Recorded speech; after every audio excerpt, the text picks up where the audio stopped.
মদখোর, শরাবখোর, সুদখোর, দুর্নীতিবাজ, এরাই তো বাংলাদেশে চোরের মার বড় গলা, মোটা গলায় কথা বলে। কামাই রোজগার সব হারাম। যারে আপনারা দায়িত্ব দেন মসজিদে, বাংলাদেশের বিভিন্ন মসজিদ কমিটিতে, দেখা যায় লোকটার কামাই হারাম, গোশত হারাম, রক্ত হারাম, কাপড় হারাম, ঘর হারাম, বউ হারাম, সব হারাম। ইমাম সাহেব মাকরু করলো, সে দোষ ধরে। একটা বেরিয়েছিল না ডেস্টিনি, গাছের বিচি মালয়েশিয়া, আর আপনার কাছে গাছ বিক্রি করে ফেলছে। এইভাবে লক্ষ লক্ষ মানুষকে তারা ধোঁকা দিচ্ছে। আমি মাঠে ময়দানে প্রবল বিরোধিতা করতাম ডেস্টিনির। তারপর শেয়ার ব্যবসা, বাংলাদেশে একবারও শেয়ার ব্যবসা মানুষ প্রফিটেড হইছে দেখছেন একটা মানুষ? হইছে দরবেশরা। তা তো আছে ধরবেশ।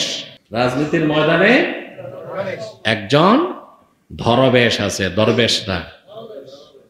সুবহানাল্লাহ। দাড়ি দেখলে মনে হয় ছোটখাটো ফেরেশতা, এক নাম্বার শয়তান।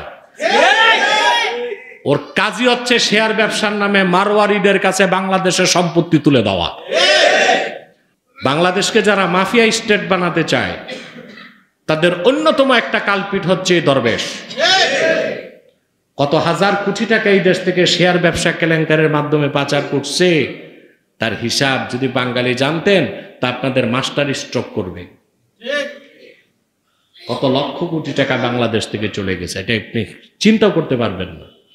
শুধু গত কয়েক বছরে গেছে বাংলাদেশ থেকে 92,000 কোটি টাকা। অটোমনরা স্যাংশন দিত পশ্চিমাদের, আর আজ পশ্চিমারা আমাদেরকে স্যাংশন দেয়। আমরা কতটা তুচ্ছ, দুর্বল, যে আমেরিকার স্টেট ডিপার্টমেন্ট সিদ্ধান্ত নেয় বাংলাদেশে ক্ষমতায় কারা বসবে আর কারা নামবে। এটা সিদ্ধান্ত কে নেয়? State department, America, Pentagon. তাহলে আমরা দেশ স্বাধীন করে লাভ কি? ওদের একটা কলোনি হলেই তো পারতাম। কথা বলে ফাঁকি দিয়া বেতন ভাতা পাইতাম, কি পাইতাম? মার্কিন নাগরিক যে সুবিধা পায় তা পাইতাম না? নামেই তো স্বাধীনতা পেয়েছি। অরক্ষিত স্বাধীনতা, অসম্মানের স্বাধীনতার থেকে পরাধীনতা কোনো অংশে খারাপ না। একটি দেশ স্বাধীন করা, সম্মান ও গৌরবের সাথে বেঁচে থাকাটাই প্রকৃত স্বাধীনতা। আমরা বছর বছর স্বাধীনতা দিবস উদযাপন করি, কিন্তু স্বাধীনতার মূল চেতনাটা খুঁজে। বাংলাদেশের স্বাধীনতার মূল চেতনা ইসলাম ও মুসলমান। ইন্নাল হামদালিল্লাহ নাহমাদুহু ওয়া নাস্তাঈনুহু ওয়া নাস্তাগফিরুহু ওয়া নাউযু বিল্লাহি মিন শুরুরি আনফুসিনা ওয়া মিন সাইয়্যাতি আ'মালিনা মান ইয়াহদিহিল্লাহু ফালা মুদিল্লা লাহু ওয়া মান ইউদ্লিলহু ফালা হাদিয়া লাহু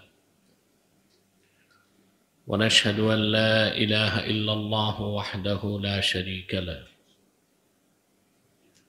ওয়া নাশহাদু আন্না মুহাম্মাদান আবদুহু ওয়া রাসূলুহু সাল্লাল্লাহু আলাইহি ওয়া আলা আলিহি ওয়া সাহবিহি ওয়া সাল্লাম الذي بعثه الله إمام المرسلين وخاتم النبيين الذي أكمل الله به قصر النبوة أي ختم الله به النبوة وحكما لا نبي بعده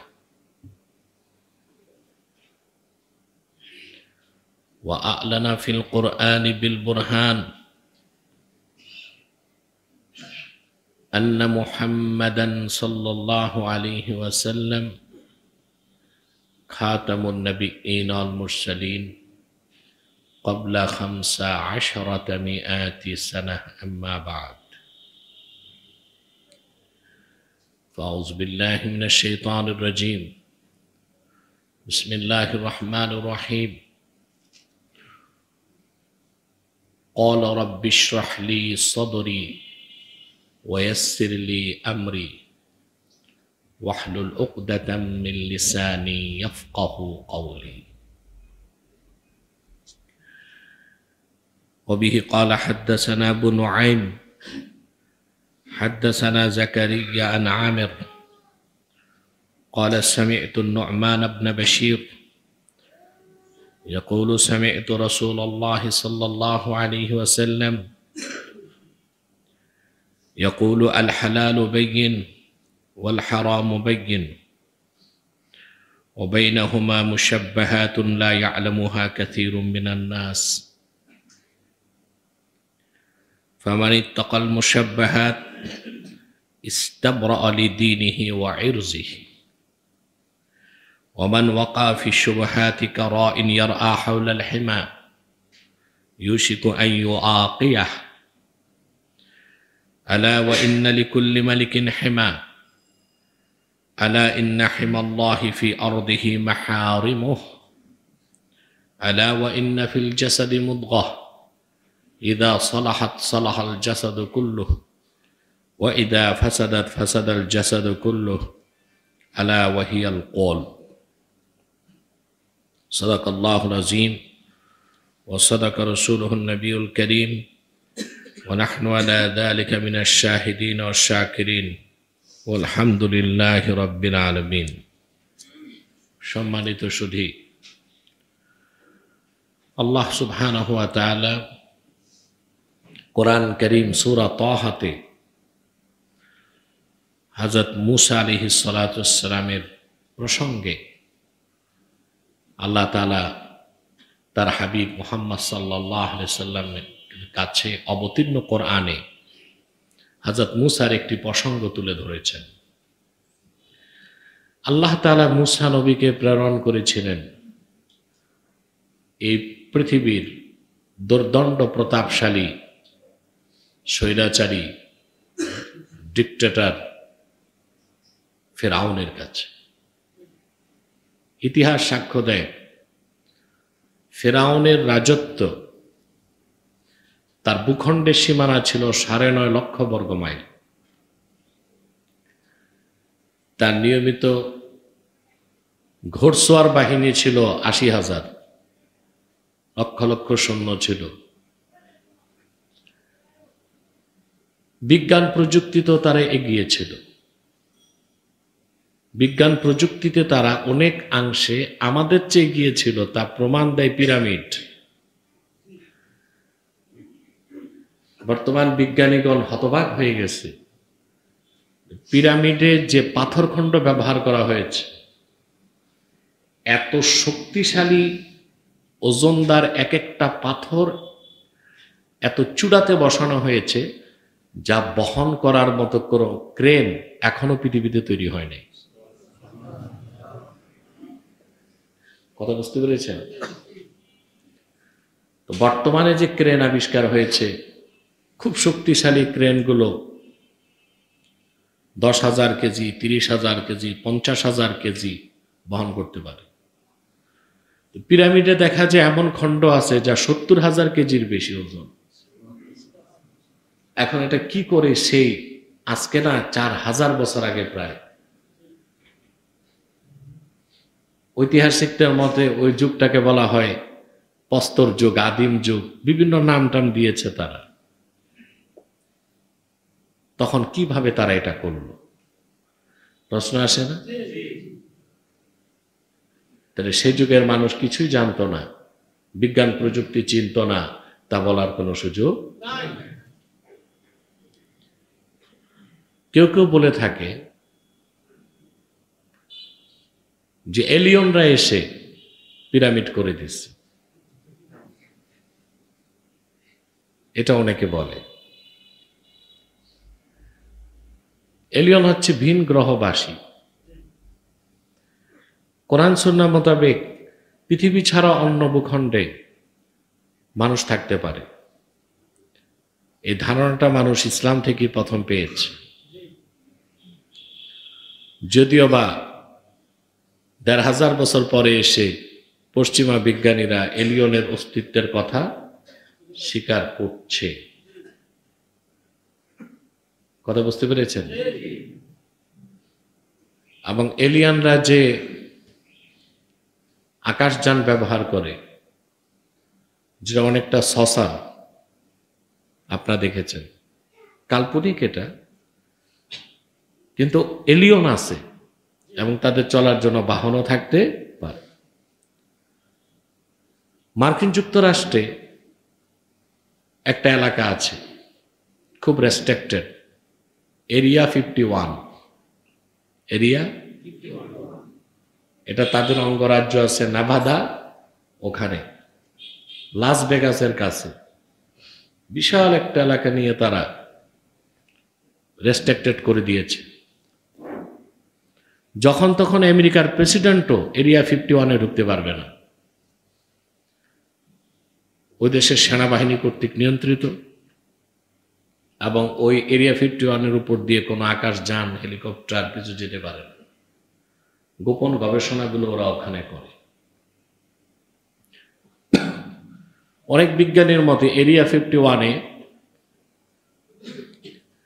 পৃথিবীতে এসেছিল এইরকম এক এলিয়ন, ভিনগ্রহবাসীর লাশ তারা সংরক্ষণ করেছে, যে পৃথিবীতে এসেছিল আর ফিরে যেতে পারেনি। মার্কিন বিভিন্ন জার্নাল ও পত্রিকায় ইউএফও, আনআইডেন্টিফাইড অবজেক্ট, ধরা পড়ছে ক্যামেরাতে, অর্থাৎ যেটা পৃথিবীর কোনো যানবাহন নয়, ওটাকে মহাকাশ বিজ্ঞানীগণ ইউএফও বলে, আনআইডেন্টিফাইড অবজেক্ট। এটার ছবি, ভিডিও তারা ধারণ করেছে এবং ছাপিয়েছে, কিন্তু এটা তারা গোপন করে। এখন বর্তমান পৃথিবীর মানুষের কাছে এটা আশ্চর্য সংবাদ হলেও আমাদের কাছে এই সংবাদটা ১৫০০ বছরের পুরানো, ঠিক কিনা? কারণ কোরআন হাদিস থেকে আমরা এতটুকু বুঝতে পারি, জানতে পারি অন্য গ্রহ মানুষ থাকতে পারে। এটা ওদের কাছে অত্যাশ্চর্য হলো, আমাদের কাছে কথা বলেন। তো অনেকে বলে থাকে যে পিরামিডগুলো তৈরি করেছে ভিন গ্রহের কেউ এসে, এলিয়নরা, ওরা অনেক শক্তিশালী আমাদের থেকে, ওরা করেছে। দ্বিতীয় মতটা কেউ কেউ বলেন যে বিজ্ঞান প্রযুক্তিতে তারা খুব এগিয়ে ছিল মিশরে ওই সময়। তৃতীয় মত হচ্ছে সবচেয়ে গ্রহণযোগ্য, এটা মূলত করা হয়েছে জিনদের মাধ্যমে। কাদের মাধ্যমে? জিন্নাত, জিনদের প্রবল শক্তি, তাদের মাধ্যমে এটা করা হয়েছে।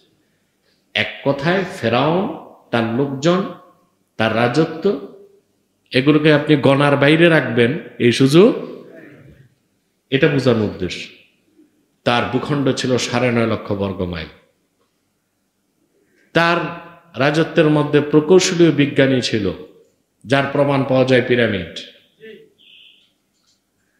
তার উপদেষ্টা ছিল, তার বিজ্ঞান ও প্রযুক্তি উপদেষ্টা ছিল সামিরি, এটা ছিল ফেরাউনের অ্যাডভাইজার। কি নাম? তারপরে তার অর্থমন্ত্রী ছিল কারুন। কে? তার রাজনৈতিক উপদেষ্টা ছিল হামান।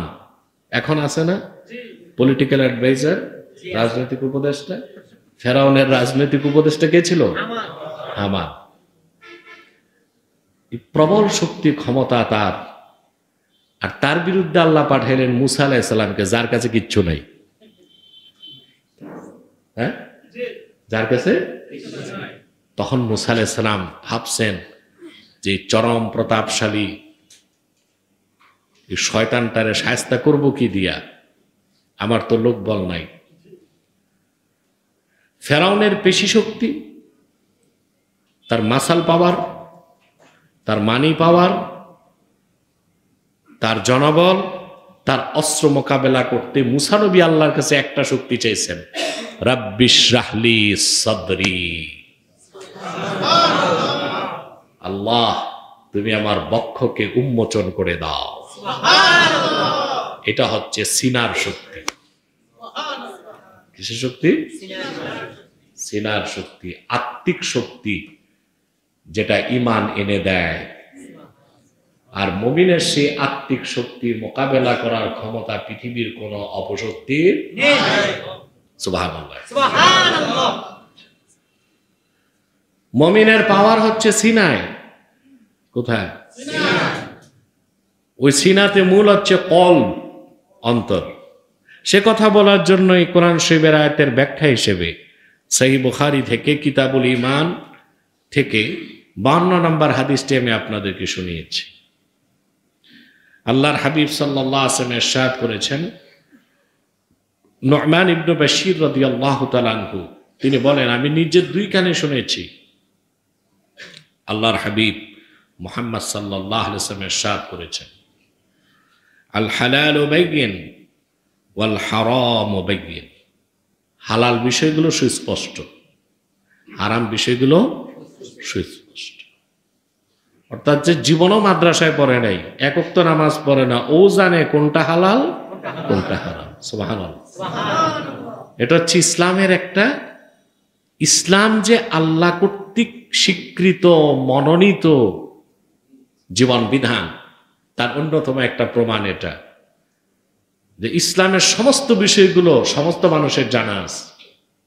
শুধু মুসলমানের না, অমুসলিমরাও জানে কোনটা হারাম কোনটা হালাল। পৃথিবীতে এখন হালাল ফুড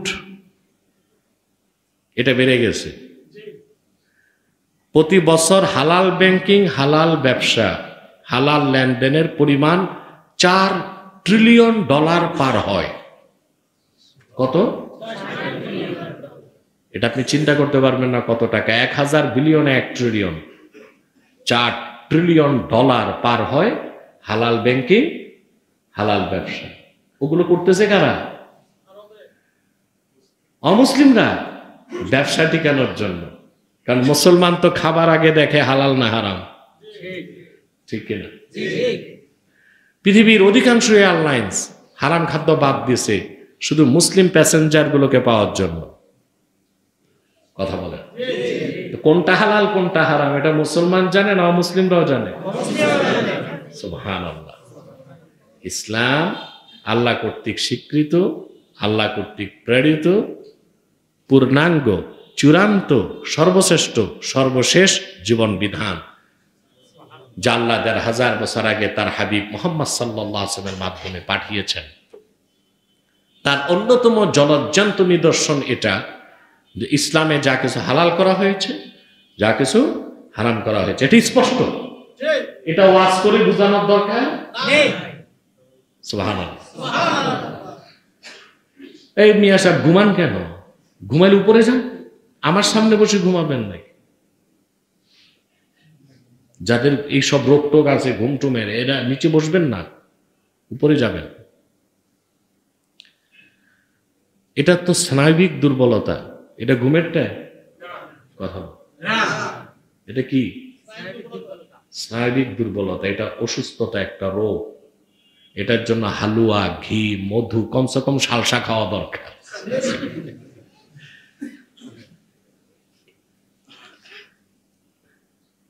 তো হালাল বিষয়গুলো স্পষ্ট, হারাম বিষয়গুলো শুধু মুসলিমদের কাছে না, অমুসলিমদের কাছে। আপনি অবাক হবেন, ইন্দোনেশিয়াতে ইসলামী ব্যাংকিং চালু করছে ইহুদিরা। কারা? ইহুদিরা। কেন? দুনিয়ার সবচেয়ে নিকৃষ্ট হারামখোর জাতি হালাল ব্যাংকিং চালু করলো কেন? মুসলিম দেশগুলোর মধ্যে আরব বিশ্বের বাইরে সবচেয়ে বেশি লোক হজ করতে যায় ইন্দোনেশিয়া থেকে। ইন্দোনেশিয়ার মুসলমানরা জানে যে হারাম টাকায় হজ করলে তো ওরা টাকাগুলো জমা করে ব্যাংকে রাখতো না, এটা নিজেরা সংরক্ষণ করতো। দেখা যেত 2-4 বছর পর টাকাটা নষ্ট হয়ে যেত। ইহুদিরা দেখলো মুসলমানও হালালে থাকুক, আমরাও ব্যবসা করি, তখন ওরা ইসলামিক স্কলারদেরকে নিয়ে নিয়ে ইসলামিক ব্যাংকিং চালু করে দিস। ওরা মুসলমান ইসলামী ব্যাংকিং চালু করলো আখিরাতের জন্য, আর ইহুদিরা দুনিয়ার জন্য। সুবহানাল্লাহ বলবেন। হালালগুলো স্পষ্ট, হারামগুলো স্পষ্ট। আল হালালু বাইয়িন ওয়াল হারামু বাইয়িন। মদ খাওয়া হারাম, এটা কে না জানে? যে মদ খায় সেও জানে, যে মদ বানায় সেও জানে, যে মদ আমদানি করে সেও জানে, মদ যে গ্লাসে ঢেলে দেয় সেও জানে। এটা ওয়াজ করে বুঝাইতে হয়? কথা বলেন। সবাই জানে, কারণ আল হালালু বাইয়িন ওয়াল হারামু বাইয়িন। হালালগুলো সুস্পষ্ট, হারামগুলো সুস্পষ্ট। আমাদের দেশের যে লোকগুলো ইউরোপে যে হোটেলে চাকরি করে, এরা জীবনভর মানুষকে মদ ঢেলে খাওয়ায়। ইউরোপে আমেরিকায় যারা হোটেলে রেস্টুরেন্টে কাজ করে, ওদের কাজই হচ্ছে কি? মদ ঢেলে দেওয়া। নিজেরা খায় না, কিন্তু মদ ঢেলে মানুষকে খাওয়ায়। আবার ওই পয়সা এসে দেশে মসজিদ মাদ্রাসায় দেয়। কি সুবিধা! মসজিদে দেখবেন প্রথম কাতারে তারা, খোঁজ নিলে দেখবেন এটা বিদেশে রেস্টুরেন্টে মদ ঢেলে খাওয়ায়, আর লম্বা ফতুয়াটা সেই দিবে, লম্বা কথাটা সেই বলবে। আছে এরকম বাংলাদেশে? হ্যাঁ, মদখোর, শরাবখোর, সুদখোর, দুর্নীতিবাজ, এরাই তো বাংলাদেশে চোরের মার বড় গলা, মোটা গলায় কথা বলে। কামাই রোজগার সব হারাম। যারে আপনারা দায়িত্ব দেন মসজিদে, বাংলাদেশের বিভিন্ন মসজিদ কমিটিতে, দেখা যায় লোকটার কামাই হারাম, গোশত হারাম, রক্ত হারাম, কাপড় হারাম, ঘর হারাম, বউ হারাম, সব হারাম। ইমাম সাহেব মাকরু করলো, সে দোষ ধরে। এটি চলছে বাংলাদেশ, ঠিক কিনা? বাঙালির এটা একটা অভ্যাস, পরচর্চা, পরনিন্দা, আত্মসমালোচনা বাঙালি শিখে নাই, পরের দোষটা ধরতে শিখছে। আর যে জাতি আত্মসমালোচনা করতে শিখে তারা বারবার ভুল করে না। যে ব্যক্তি আত্মসমালোচনা জানে সে বারবার ভুল করে না। কথা বুঝতেছেন? তাহলে হালালগুলো স্পষ্ট, হারামগুলো কথা বুঝতেছেন? ওয়া বাইনাহুমা মুশাব্বাহাত, এটার 5টা রাওয়ায়াত আসছে। মুশাব্বাহাত, মুশতাবিহাত, মুশাব্বিহাত। কয়টা রাওয়ায়াত? 5টি। বুখারী শরীফের এই হাদিসের এই শব্দ 5টা রাওয়ায়াতে আসছে। কয়টা? 5টাই। মাশহুর হচ্ছে মুশাব্বাহাত। আর হালাল হারামের মাঝখানে আছে এমন কিছু অস্পষ্ট বিষয়, লা ইয়ালামুহা কাসীরুম মিনান নাস, অধিক সংখ্যক মানুষ যা জানে না, অভিজ্ঞ আলেমরাই জানে, কম সংখ্যক লোক জানে, বেশি সংখ্যক লোক জানে না। ওই ক্ষেত্রে বেশি সংখ্যক লোক কম সংখ্যক লোক থেকে ফতোয়া দিবে, এটা হালাল না হারাম? কথা বলেন। আমরা সুদটা সবাই বুঝি হারাম, এটা বুঝি, কিন্তু শেয়ার ব্যবসা এটা নিয়ে মানুষের মধ্যে কি আছে? একটু ইখতিলাফ আছে। ইখতিলাফটা জনগণের মধ্যে, এটা হালাল না হারাম দ্বিধাদ্বন্দ্ব। তবে ফতোয়া হচ্ছে শেয়ার ব্যবসা হারাম। এটা কি? যত MLM, মাল্টি লেভেল মার্কেটিং, সব হারাম। একটা বেরিয়েছিল না ডেস্টিনি, পালাইছে। এই ডেস্টিনির বিরুদ্ধে আমি অনেক বক্তব্য দিয়েছি, কত চ্যালেঞ্জ করছে ওরা, আমার সাথে বসবে, আসে নাই। ওরা কি করতো জানেন? গাছের বিচি মালয়েশিয়া, আর আপনার কাছে গাছ বিক্রি করে ফেলছে।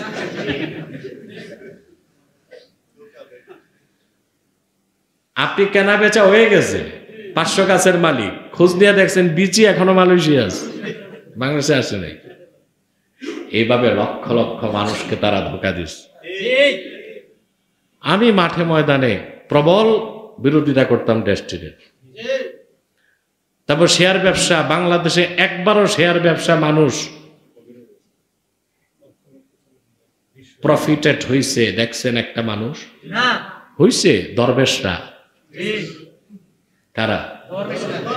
বাংলাদেশে কিছু দরবেশ তো নাই, একটা তো আছে ধরবেশ, রাজনীতির দরবেশ। রাজনীতির ময়দানে একজন ধরবেশ আছে, দরবেশ না। সুবহানাল্লাহ, দাড়ি দেখলে মনে হয় ছোটখাটো ফেরেশতা। 1 নাম্বার শয়তান। ওর কাজই হচ্ছে শেয়ার ব্যবসার নামে মারওয়ারিদের কাছে বাংলাদেশের সম্পত্তি তুলে দেওয়া। বাংলাদেশকে যারা মাফিয়া স্টেট বানাতে চায় তাদের অন্যতম একটা কালপিট হচ্ছে এই দরবেশ। কত হাজার কোটি টাকা এই দেশ থেকে শেয়ার ব্যবসা কেলেঙ্কারের মাধ্যমে পাচার করছে, তার হিসাব যদি বাঙালি জানতেন তা আপনাদের মাস্টার স্ট্রোক করবে। কত লক্ষ কোটি টাকা বাংলাদেশ থেকে চলে গেছে, এটা আপনি চিন্তাও করতে পারবেন না। শুধু গত কয়েক বছর হয়ে গেছে বাংলাদেশ থেকে 92,000 কোটি টাকা। কত? সিডিপির রিপোর্ট কত টাকা? কয়েক বছরে গেছে। দেশ স্বাধীন হয়েছে 50 বছর হয়ে গেছে, কত লক্ষ কোটি টাকা গেছে। আপনি বলা হয় তলাবিহীন ঝুড়ি থেকে তো তলা হইছে কেন? 200 বছর আগে সবচেয়ে সমৃদ্ধ তো আমরাই ছিলাম। ইংরেজরা আসতো আমাদের কাছে ভিক্ষা করতে। কথা বলে ব্যবসা করতে এসেই তো ওদের লোভ জাগছে ক্ষমতা নেওয়ার, ইংরেজদের। কথা বলে এখন বাঙালি সিরিয়াল ধরছে ইউরোপ যাবে, বৈধ পথে যাইতে পারে না, ভূমধ্য সাগর সাঁতরায় যায় ইউরোপ। কিছু মাছে খায়, কিছু জঙ্গলের বাঘে খায়, কিছু আদম খেকো দালাল খায়। আদম খেকো দালাল বুঝেন? যারা কন্ট্যাক্ট করে, তোমারে আমি ইটালি পৌঁছায় দিব 14 লাখ টাকা, ওটারে খাইছে আদমখোর। কে খাইছে? আদমখোর মানে আদম ব্যাপারী। কিছু মানুষ জঙ্গলে মরে শেষ, কিছু সাগরে ভাসে, কিছু যাইয়া ইউরোপে উঠে। 200 বছর আগে এই ইউরোপের চোর ডাকাত দস্যুরাই তো আমাদের দেশে আসতো। এতটা সমৃদ্ধ ছিল আমাদের দেশ। তা আমরা তলাবিহীন ঝুড়ি থেকে কিছুটা উন্নত হবে কেন? বরং দক্ষিণ পূর্ব এশিয়ায় সবচেয়ে ধনী তো আমাদের হওয়ার কথা, কেন হতে পারি নাই? সব জায়গায় চোর আর দুর্নীতিবাজ, ঠিক কিনা? শেয়ার কেলেঙ্কারি আপনারা বুঝতে পেরেছেন এটা আসলে ক্ষতিকারক, কিন্তু কেন হারাম আপনারা জানেন না। ওলামায়ে কেরাম ব্যাখ্যা দিতে হবে যে না, শেয়ার ব্যবসাটা এই কারণে কি এভাবে অনেক লেনদেন আমাদের সমাজে আছে, আমরা বুঝি না, কিন্তু এটা হয় সুদ, নয় সাক্ষাৎ সুদ, নয় সুদের ছোট ভাই, নয় সুদের কাছাকাছি।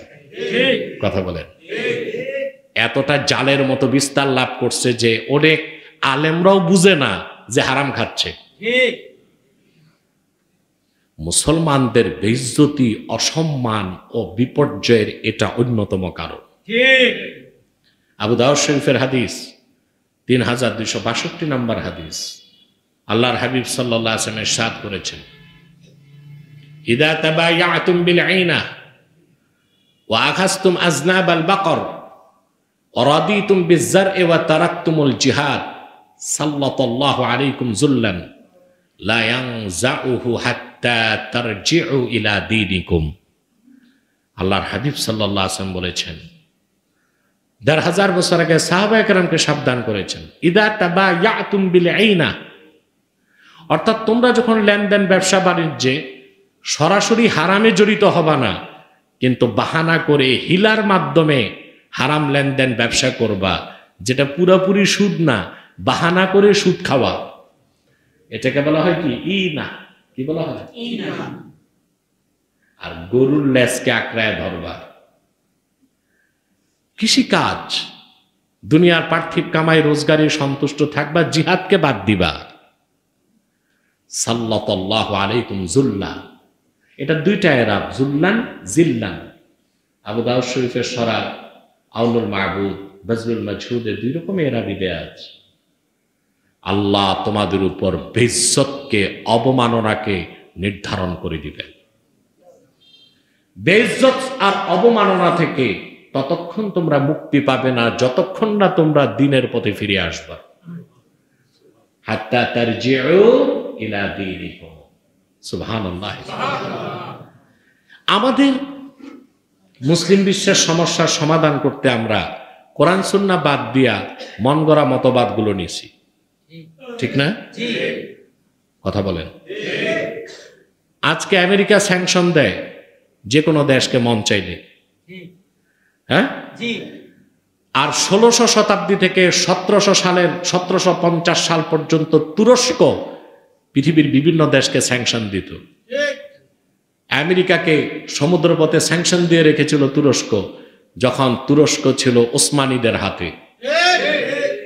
অটোমান এম্পায়ার, ওসমানী সাম্রাজ্য যখন ছিল, এতটা শক্তিশালী ছিল ওসমানী সাম্রাজ্য, খেলাফত ওসমানিয়া, সালতানাত ওসমানিয়া, যে অটোমানরা স্যাংশন দিত পশ্চিমাদের, আর আজ পশ্চিমারা আমাদেরকে স্যাংশন দেয়। আমরা কতটা তুচ্ছ, দুর্বল, যে আমেরিকার স্টেট ডিপার্টমেন্ট সিদ্ধান্ত নেয় বাংলাদেশে ক্ষমতায় কারা বসবে আর কারা নামবে। এটা সিদ্ধান্ত কে নেয়? State department, America, Pentagon. তাহলে আমরা দেশ স্বাধীন করে লাভ কি? ওদের একটা কলোনি হলেই তো পারতাম। কথা বলে ফাঁকে দিয়া বেতন ভাতা পাইতাম, কি পাইতাম? মার্কিন নাগরিক যে সুবিধা পায় তা পাইতাম না? নামেই তো স্বাধীনতা পেয়েছি। অরক্ষিত স্বাধীনতা, অসম্মানের স্বাধীনতার থেকে পরাধীনতা কোনো অংশে খারাপ না। একটি দেশ স্বাধীন করা, সম্মান ও গৌরবের সাথে বেঁচে থাকাটাই প্রকৃত স্বাধীনতা। আমরা বছর বছর স্বাধীনতা দিবস উদযাপন করি, কিন্তু স্বাধীনতার মূল চেতনাটা খুঁজে, বাংলাদেশের স্বাধীনতার মূল চেতনা ইসলাম ও মুসলমান। এ ভূখণ্ডে যতদিন ইসলামের পতাকা উড়বে আর মুসলমান সংখ্যাগরিষ্ঠ থাকবে, বিশ্ব মানচিত্রে বাংলাদেশ স্বমহিমায় ভাস্বর থাকবে। যদি কোনোদিন আল্লাহ না করুন এদেশ ইসলামপন্থী সংখ্যা কমে যায়, বিশ্ব মানচিত্র থেকে বাংলাদেশ নামক রাষ্ট্র মুছে যাবে। যে দুর্দশা হয়েছে স্পেনের, হয়েছে ফিলিপাইনের, হয়েছে আরাকানের। কথা বলেন। স্পেন একটি মুসলিম অধ্যুষিত রাষ্ট্র ছিল না? আমেরিকা আবিষ্কার করছে কারা? আর স্পেনের মুসলিম নাবিক, স্পেন যখন মুসলিম শাসনে ছিল, স্পেন থেকে মুসলিম নাবিকরা আটলান্টিক পাড়ি দিয়ে আমেরিকা বহুবার গেছে। কথা বুঝতে পারছেন? এবং স্পেনে যে পরবর্তীতে খ্রিস্টানরা মুদ্রা পেয়েছে 600 বছর আগে, ওই মুদ্রাতে আরবি লেখা ছিল। স্পেনে যিনি মুসলিম শাসক ছিল তার নাম লেখা ছিল। পরবর্তীতে স্পেন যখন খ্রিস্টানদের হাতে চলে যায়, রাজা ফার্ডিনান্ড আর ইসাবেলা, একটা খ্রিস্টান পুরুষ একটা খ্রিস্টান মহিলা, এরা বিবাহ বন্ধনে আবদ্ধ হয়।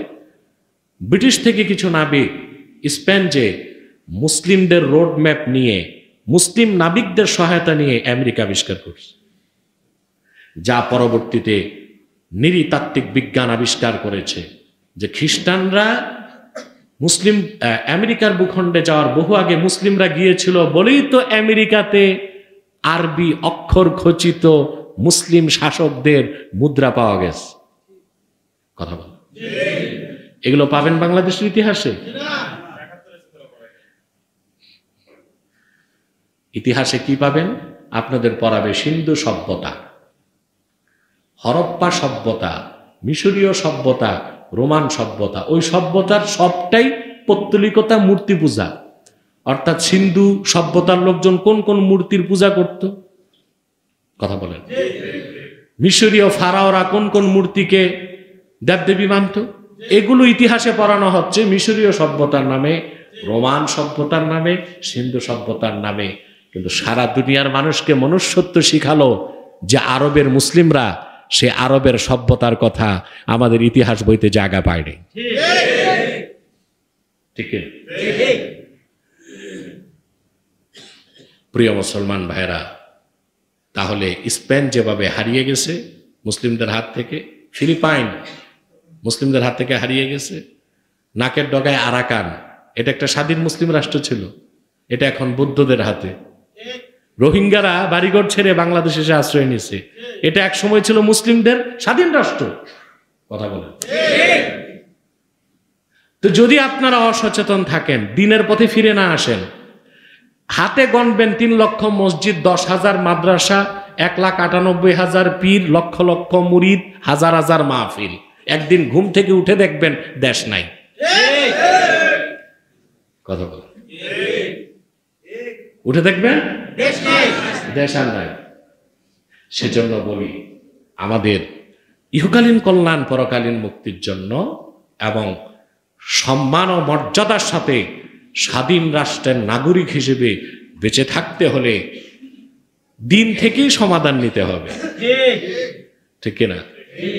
যদি আমরা আল্লাহর দ্বীনের পথে ফিরে আসতাম আর জিহাদকে আঁকড়ে ধরতাম, তাহলে আমাদের সম্মান মর্যাদা আকাশচুম্বী হয়ে যেত।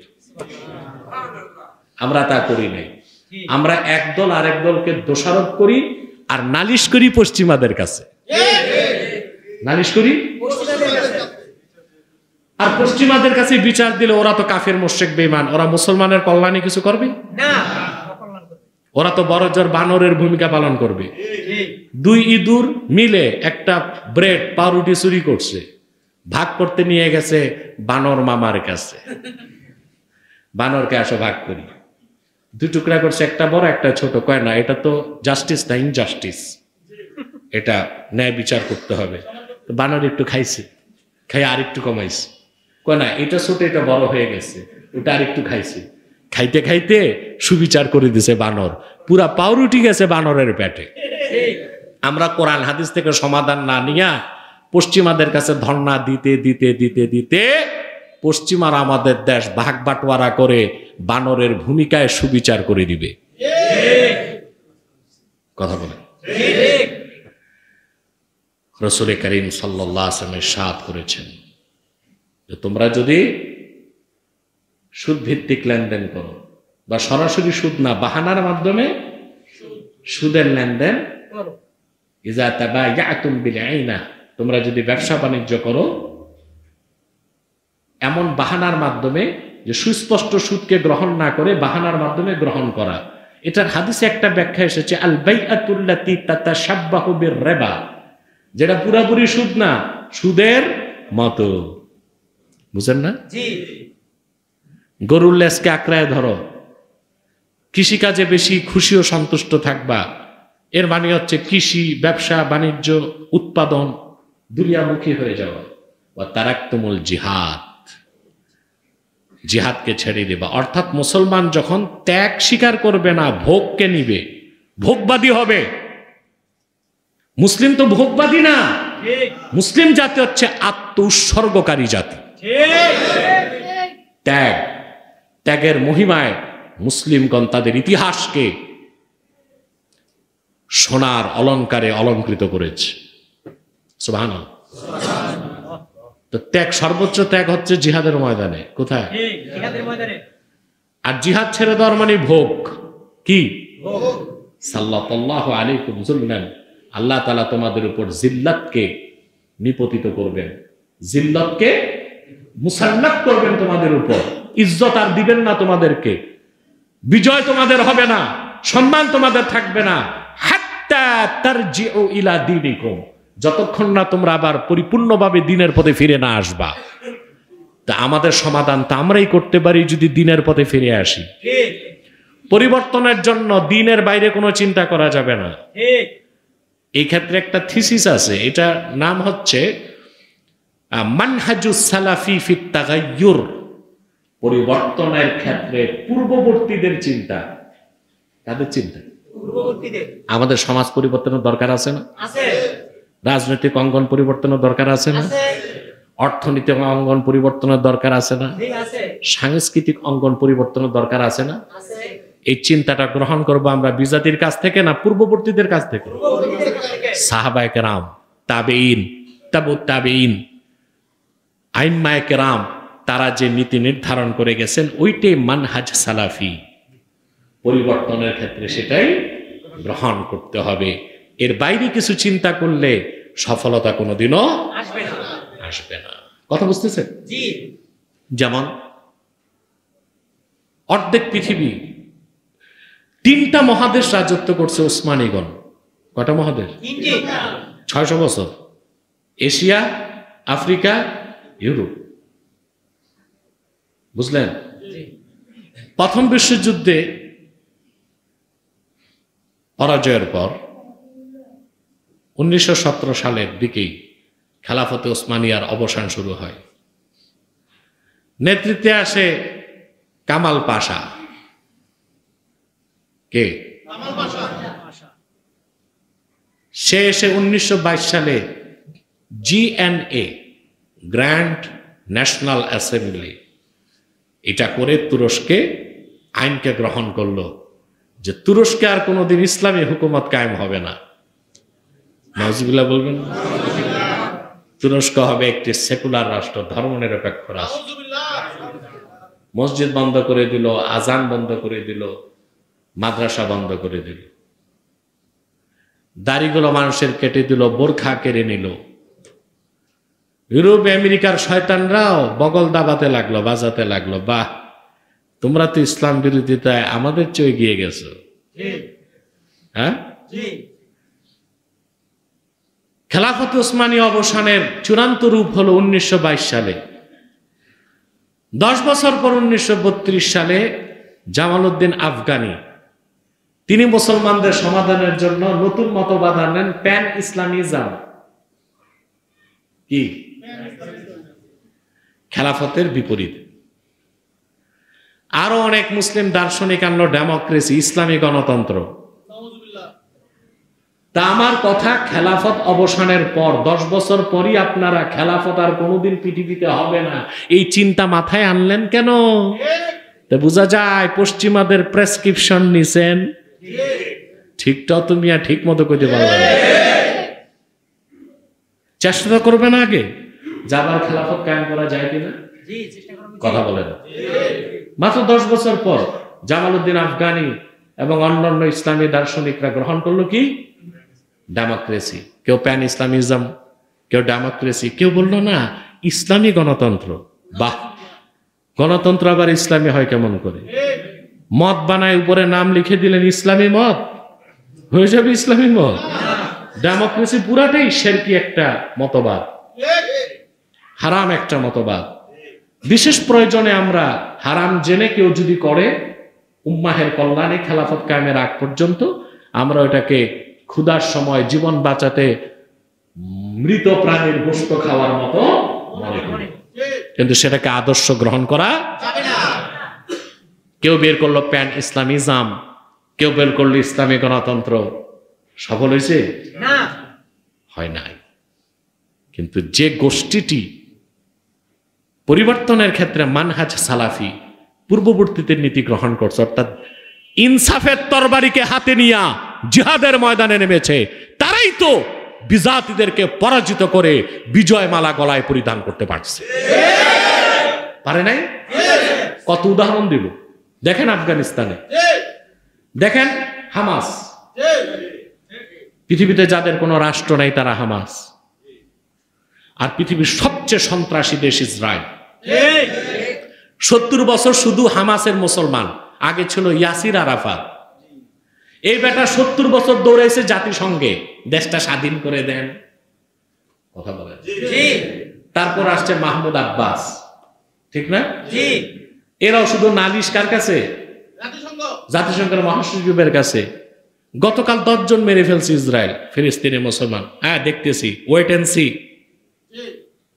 1 সপ্তাহ পর জাতিসংঘ মহাসচিবকে আবার ফোন দিছে, 30 জন মেরে ফেলছে। নালিশ, ঠিক না? প্রতি রমজানে ইসরায়েল বাইতুল মুকাদ্দাসে নামাজ পড়তে দিত না, মুসলমানকে সেজদারত অবস্থায় লাথি দিত।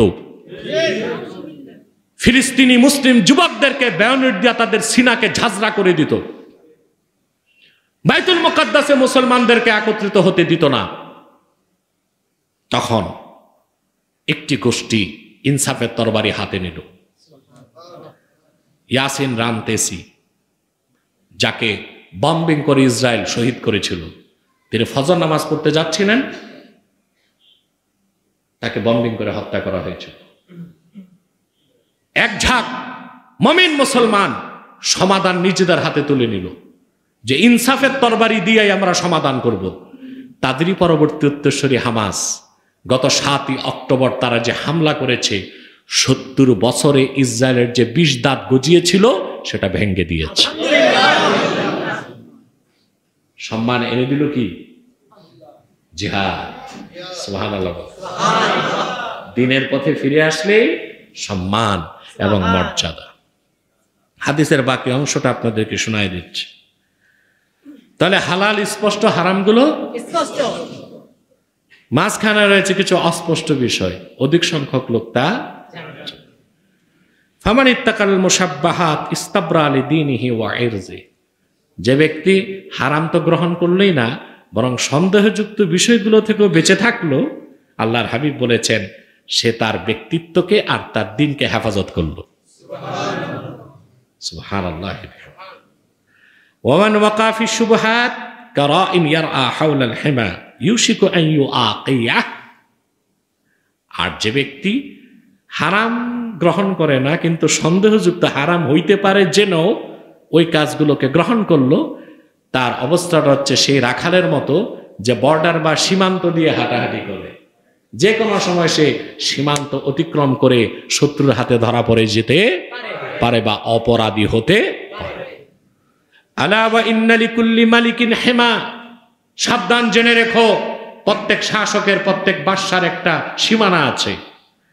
আলা ইন্না হিমাল্লাহি ফি আরদিহি মাহারিমুহ, জেনে রেখো এই জমিনে সকল মালিকদের মালিক যিনি মালিকুল আমলাক, আল্লাহ রাব্বুল আলামিনের সীমানা হচ্ছে ওনার নির্ধারিত হারামগুলো। অর্থাৎ মুমিন কখনোই আল্লাহ কর্তৃক ঘোষিত হারামের কাছেও যাবে না। আলা ওয়া ইন্না ফিল জাসাদি মুদগাহ, সাবধান জেনে রেখো মানুষের দেহের মধ্যে একটি গোশতের টুকরা আছে। ইদা সালাহাত সালাহাল জাসাদু কুল্লু, ওই গোশতের টুকরা যখন ভালো হয়ে যায় পুরা মানুষটি ভালো হয়ে যায়। সুবহানাল্লাহ। ওয়া ইজা ফাসাদাত ফাসাদাল জাসাদু কুল্লু, ওই গোশতের টুকরা যখন খারাপ হয়ে যায় পুরা মানুষটা খারাপ হয়ে যায়।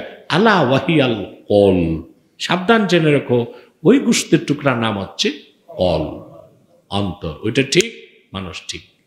কল পবিত্র, মানুষ পবিত্র। কল নাপাক, মানুষ। একজন মুসলিম পবিত্র, সে যদি কাফের হয় কুফরটা কোথায়? অন্তরে। অন্তরটা নাপাক, মানুষটাও নাপাক। আরেকজন ইহুদি কালেমা পড়ে মুসলমান হলো, সে ঈমান আনার মাধ্যমে অন্তরকে পবিত্র করলো, লোকটা পবিত্র হয়ে গেল। সুবহানাল্লাহ। সেজন্য হাদিস শরীফে এসেছে আল্লাহর হাবিব সাল্লাল্লাহু আলাইহি ওয়াসাল্লাম ইরশাদ করেছেন, ইন্না সুবহানাল্লাহ ইন্নাল মুমিনা লা ইয়ানজুস। সুবহানাল্লাহ, মুমিন কখনো নাপাক হয় না। নাপাক হয়? আপনারা রাত্রে যদি একটু সমস্যা হয়, আপনাদের গোসল ফরজ হয়, স্ত্রীর কাছে গেলে গোসল ফরজ হয়, আপনি মনে করেন আপনি নাপাক হয়ে গেছেন। মুসলমান কি নাপাক হয় নাকি? ওটা গোসল ফরজ হয়েছে। কি হয়েছে? ওই ব্যক্তিকে ফেকার ভাষায় বলা হয় জনব। কি বলা হয়? জনব। আল্লাযী ইয়াজিবু আলাইহি গুসলুল জানাবাহ, অর্থাৎ লোকটার উপর গোসল ফরজ হয়েছে। আল্লাহ কি বিয়ে শাদীর মতো পবিত্র কাজ দিয়েছেন আমাদের নাপাক হইতে? তো বিবির কাছে গেলে নাপাক হয় মানুষ? কি হয়? জুনুব। জুনুব অর্থাৎ তার উপর গোসল ফরজ। কি বলবেন? এই পরিভাষাগুলো ঠিক করতে মুমিন কখনো নাপাক যতক্ষণ ঈমান তার অন্তরে থাকবে। আর কাফের ৭০,০০০ বার লাখ সাবান দিয়া গোসল দিলেও পবিত্র হবে না যতক্ষণ তার অন্তরে নাপাক থাকবে। ওই নাপাক হচ্ছে শিরক এবং কুফর। ঠিক কিনা? তাহলে অন্তরটা ঠিক করতে হবে। অন্তর যখন ঈমান আসার পর পবিত্র হয়ে যাবে, আপনাকে আল্লাহ দান করবেন সিনার শক্তি, স্পিরিচুয়াল পাওয়ার, আধ্যাত্মিক শক্তি। ওটা ঈমানদার ছাড়া কাউকে আল্লাহ দেন না। মুসা নবী আল্লাহর কাছে ফেরাউনকে ডিফেন্স দিতে পেশি শক্তি চায় নাই, মানি পাওয়ার চায় নাই, ম্যান্ডেট চায় নাই, মিডিয়া চায় নাই। কি চাইছেন? সিনার শক্তি। আমরা পারবো সেই সিনার শক্তি আরো মজবুত করতে? তাহলে অমুসলিমরা আমাদের কাছে পরাজিত হবে, বিজয় এসে আমাদের পদচুম্বন করবে। ওয়া আখির দাওয়ানা আলহামদুলিল্লাহি রাব্বিল আলামিন। আসসালামু আলাইকুম ওয়া রাহমাতুল্লাহি তাআলা ওয়া বারাকাতুহু। যাদের সুন্নাত বাকি তারা সুন্নাত আদায় করুন।